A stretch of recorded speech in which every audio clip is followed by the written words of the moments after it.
کمانے کی ترغیب دی ہے۔ حلال رزق کمائیں گے وہ اللہ کا دوست ہوگا، حلال رزق کمائیں گے تو اللہ تعالیٰ اس میں برکتیں ڈالیں گے۔ میرے نہایت ہی بزرگوں اور اسلام کے ساتھ تعلق رکھنے والے، ایمان والے اور پیارے نبی صلی اللہ علیہ وسلم کے ساتھ دل و جان سے محبت کرنے والے تمام سامعین،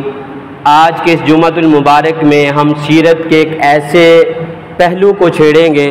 جس کی آج ہمیں ضرورت ہے اشد، جس کی آج بہت زیادہ معاشرے کو ضرورت ہے۔ وہ پہلو آپ نے شاید پہلے سرسری سنا ہو سیرت کے جلسوں میں اور میلاد کے جلسوں میں، یا کسی بھی پروگرام میں آپ نے سرسری سنا ہوگا کہ پیارے نبی صلی اللہ علیہ وسلم نے بکریاں چاری اور پیسے لیے۔ آج کے اس نشست میں ہم سمجھیں گے کیا پیارے نبی صلی اللہ علیہ وسلم نے ذریعہ معاش کے لیے، کسب حلال کے لیے کیا کوئی کام اور بھی کیے یا نہیں؟ تجارت کے شغل میں آپ گئے یا نہیں؟ آپ نے بکریاں چرائی تو کیسی اجرت تھی؟ تو یہ سارے معاملات آج ہم اس کو ایک تو سیرت کی نظر میں دیکھیں گے، سیرت کی نظر میں سنتے ہوئے، سیرت کو سنتے ہوئے ہم اپنی زندگیوں کو کیسے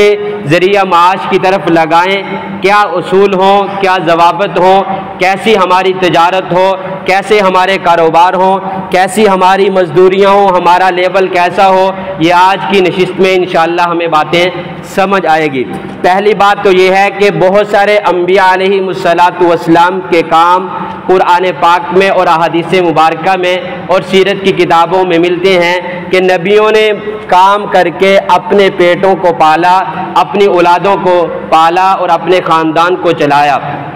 جیسے ہمارا درس چل رہا ہے سورہ صاد میں، اس میں ہم نے حضرت سلیمان علیہ السلام اور حضرت داؤد علیہ السلام باپ بیٹا ہیں، دونوں ہی بادشاہ ہیں۔ باپ سے بیٹے کی بادشاہت بڑی ہے، زیادہ خطہ ہے، زیادہ چیزوں پر بادشاہت ہے، لیکن دونوں اپنے خاندان کو، دونوں اپنے گھروں کو اپنی محنت مزدوری کر کے چلایا کرتے تھے۔ معاش کیا تھا اور نبیوں کا بھی بارے میں آتا ہے، جیسے حضرت زکریا، حضرت نوح علیہ السلام لکڑی کا کام کیا کرتے تھے، حضرت داؤد علیہ السلام زیرہ بنانے کا کام کیا کرتے تھے، تو اسی طرح حضرت سلیمان علیہ السلام کے کام بھی آتے ہیں۔ تو یہ خاندان بھی بڑا ہے، اولاد بھی ہے اور اولاد کے ساتھ بیویاں بھی زیادہ ہیں۔ حضرت داؤد علیہ السلام کی بیویاں ایک کم 100 ہے اور حضرت سلیمان علیہ السلام کی بیویاں 100 ہے۔ جتنی دیر حکومت کی ہے کسی سے کوئی بیت المال سے ٹکا نہیں لیا،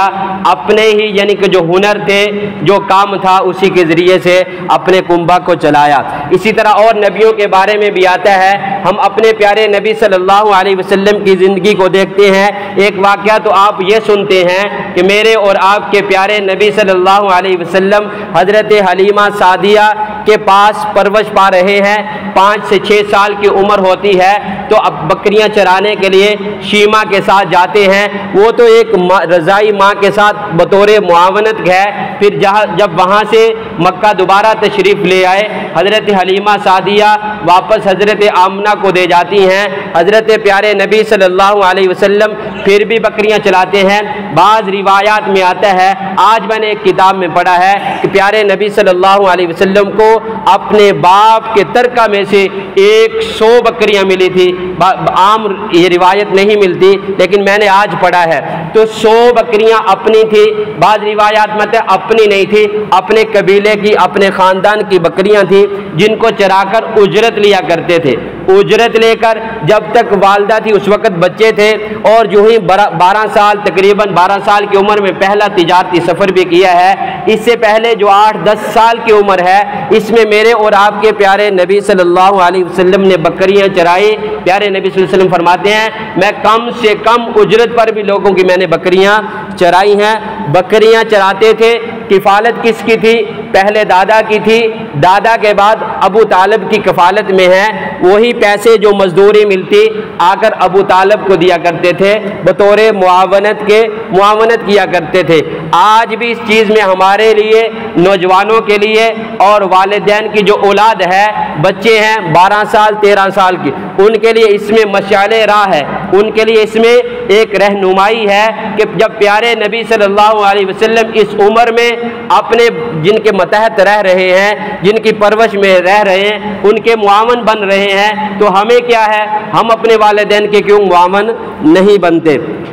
کوئی سا ذریعہ معاش ہو، والدین لگائیں اپنی اولاد کو، اولاد خود سوچے میں تعلیم حاصل کر رہا ہوں، خرچے ہو رہے ہیں، کچھ نہ کچھ تو میں اپنے باپ کے ساتھ ایسی معاونت کروں، میں اپنا خرچہ اٹھا لوں، اپنا سارا خرچہ نہیں اٹھاتا، اپنے کرائے کا خرچہ اٹھا لوں، اپنی جیب خرچ بنا لوں۔ آج بھی دنیا میں کچھ بچے ایسے ہیں جو کم عمر ہیں اور والدین کے دستے بازو بنے ہوئے ہیں۔ تو پیارے نبی صلی اللہ علیہ وسلم بچپن میں بکریاں چرا رہے ہیں۔ اس میں ایک عجیب واقعہ لکھا ہے، حضرت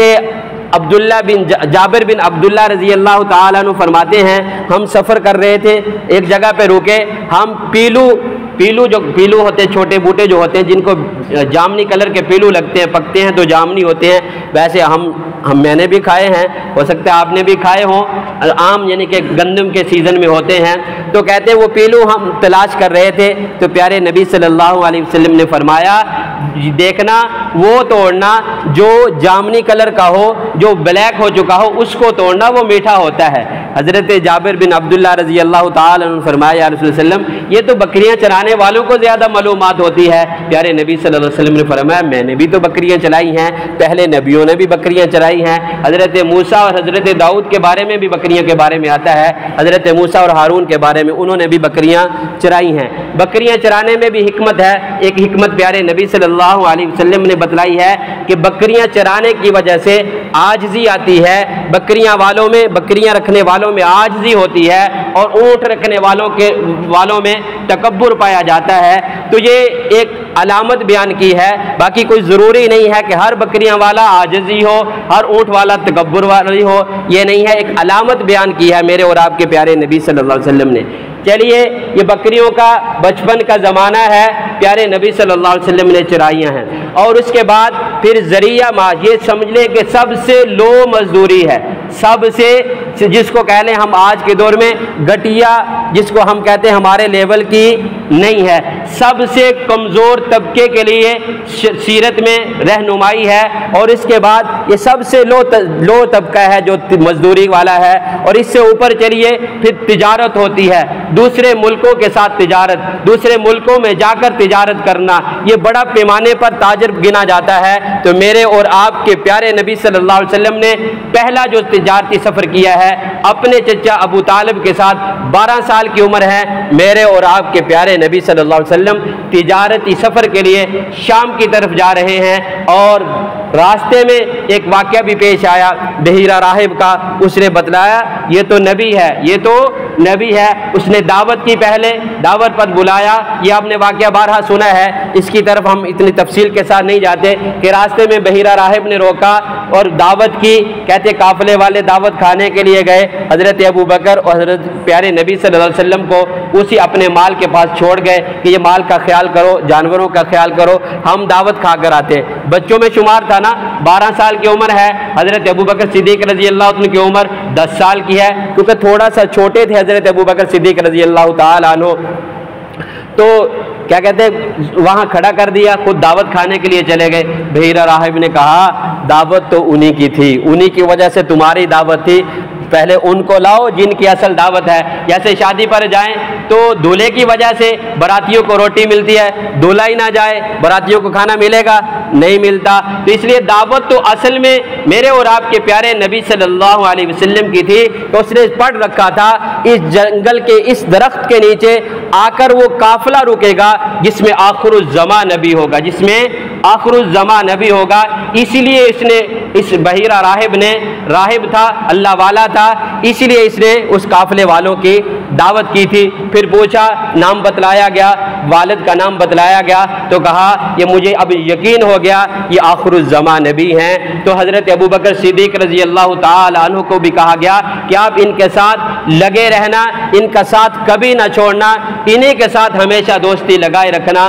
حضرت ابو بکر صدیق رضی اللہ تعالی عنہ نے زندگی میں پیارے نبی صلی اللہ علیہ وسلم کو نہیں چھوڑا، اور آج تک پیارے نبی صلی اللہ علیہ وسلم کے ساتھ روزہ میں لیٹے ہوئے ہیں۔ کل قیامت کے دن بھی دنیا دیکھے گی کہ حضرت ابوبکر صدیق رضی اللہ تعالیٰ عنہ ساتھ ہوں گے، ساتھ ہوں گے۔ پہلے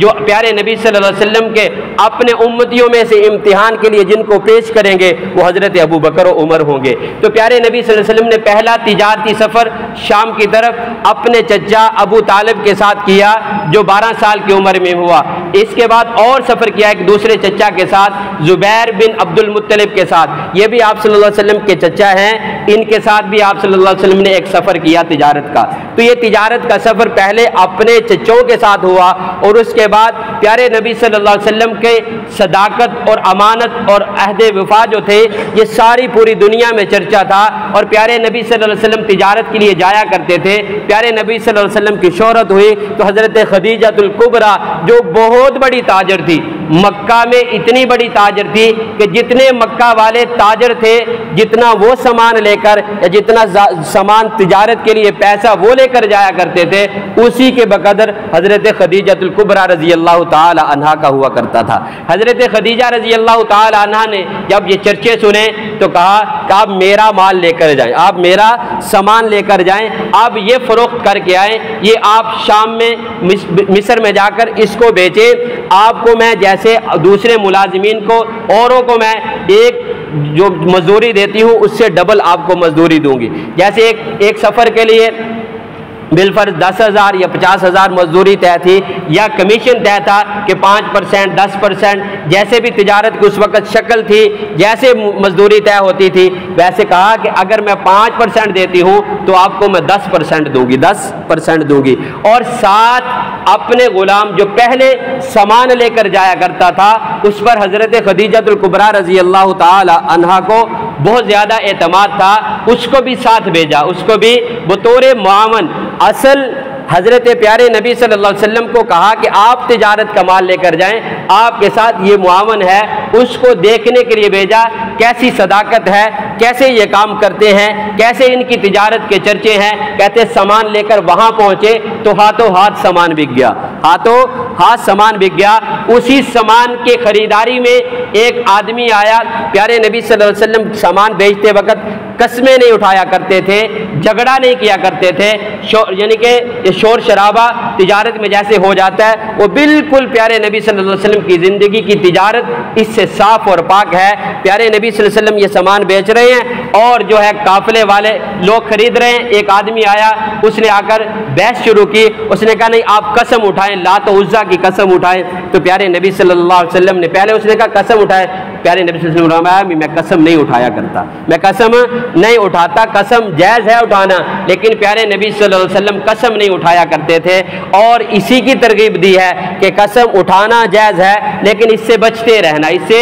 بچتے رہنا۔ اللہ تعالیٰ کا نام بلند کرنا ہے، اللہ تعالیٰ کو اپنے اوپر گواہ بنانا ہے، پھر اس میں عہد شکنی نہ ہو، قسم کو پورا کرنا چاہیے۔ تو کہتے ہیں کہ وہ آدمی آیا، اس نے کہا قسم اٹھاؤ، پیارے نبی صلی اللہ علیہ وسلم نے فرمایا میں قسم نہیں اٹھاتا مال کو بیچنے کے لیے۔ پھر اس نے کہا نہیں آپ لات و عزا کی قسم اٹھاؤ، پیارے نبی صلی اللہ علیہ وسلم نے فرمایا وہ تو بت ہیں، ان کی تو میں ویسے ہی قسم نہیں اٹھاتا، ان کو تو ویسے میں مانتا نہیں ہوں، ان کے قریب نہیں جاتا۔ تو اس نے کہا اچھا آپ ان کے قریب نہیں جاتے؟ تو میسرہ کو جو ساتھ غلام کیا ہوا تھا حضرت خدیجہ کا، اس کو مخاطب کر کے اس نے کہا یہ مجھے آخر الزمان نبی لگتے ہیں، یہ آخر الزمان نبی ہیں، یہ نشانیاں آخر الزمان نبی کی ہیں کہ یہ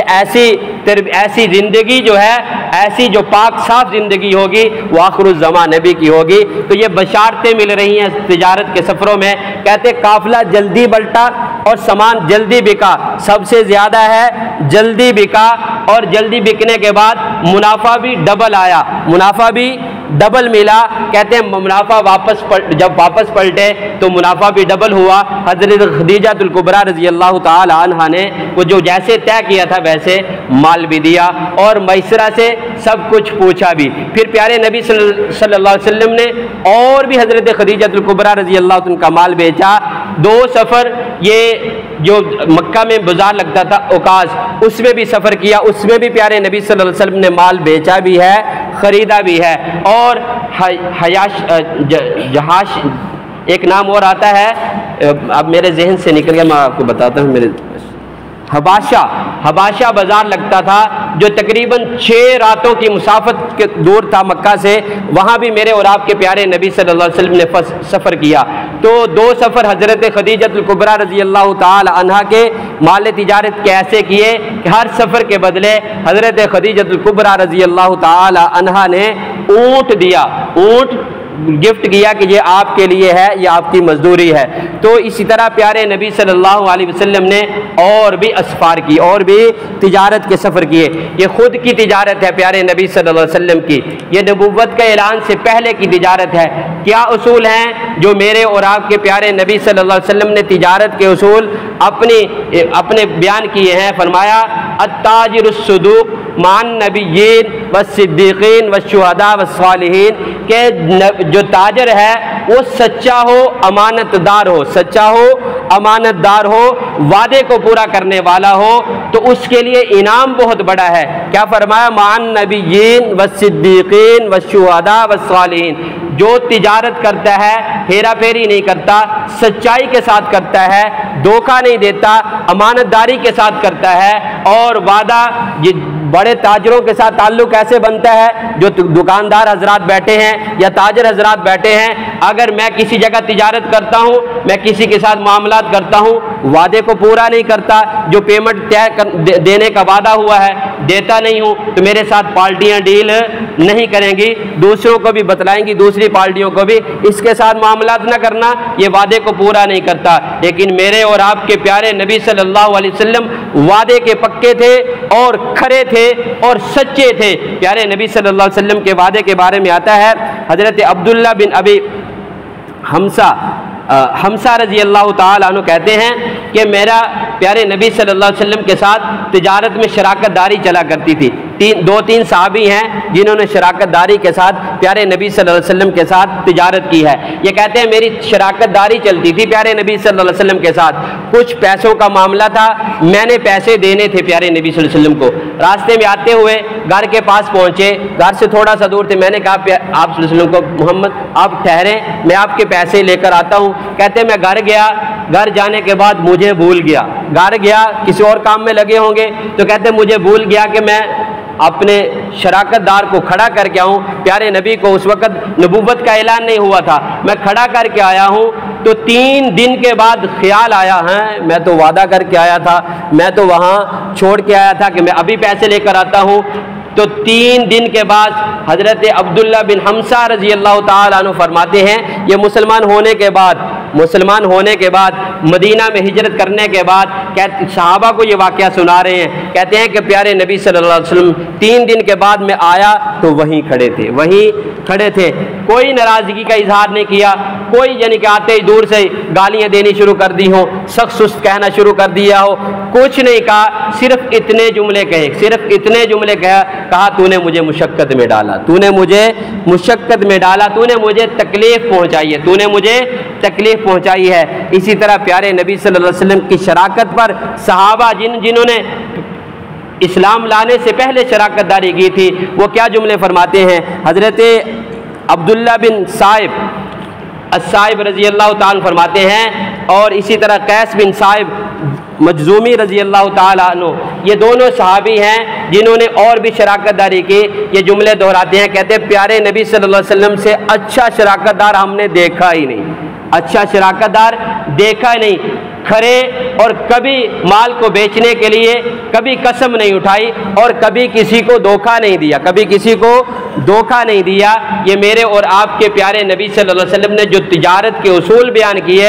اسی کے مطابق پیارے نبی صلی اللہ علیہ وسلم نے نبوت کا اعلان ہونے سے پہلے اسی طرح تجارت کر کے دکھائی ہے. پھر تجارت کرنے والا، مزدوری کرنے والا، اس کے لیے ان دونوں پہلوؤں میں سبق ہے. ایک تو